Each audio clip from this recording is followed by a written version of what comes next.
Jimmy from Treegens, what do you think we can do in Tulum to break a Guinness World Record or to bring more of the ReFi community together? You know, because you could plant trees, but it's not really the environment. yes, Same environment that you have in planting trees in Africa Right. and throughout the world, in different kind of climate. Yeah. But there's a lot of issues at hand. There's Yeah. civil services, making sure the cenotes are clean, the beaches, of course. It'd be nice if we could fix the Sargasso as well. That's another So- huge thing, actually. I know a guy who's turning Sargasso back into fertilizer, and there's a huge shortage of fertilizers around the world, which could lead to famine because of the Strait of Hormuz and oil prices going up. And so actually Sargasso could be turned into an amazing resource. For those of you who don't know, Sargasso is it's forming in the ocean because the temperature is rising, and it's this massive amount of like seaweed that has a terrible smell, and it's like really messing with the tourism industries and things like that.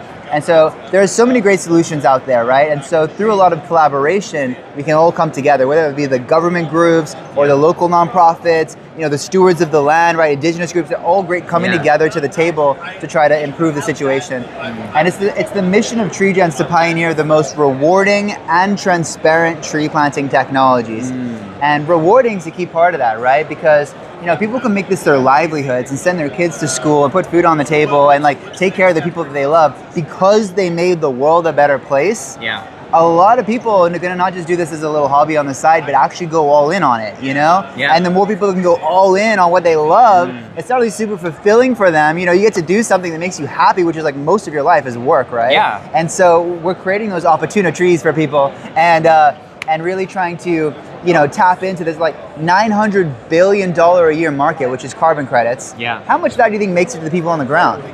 Peanuts, right? Yeah. It's all going to all these middlemen and blah, blah. But that's the beauty of blockchain technology is decentralization, right? Anyone with a smartphone can now gain access to this market. They can tap into these tokens, which are backed by carbon credits, right? Where we're doing buybacks and things like that on the tokens to really support the tree economy. Yeah. And so yeah, we have to make sure that everyone's not only aware of all the best things that are out there, but mobilize as much funds to make sure that we can have the most livelihoods really flourishing doing this kind of work.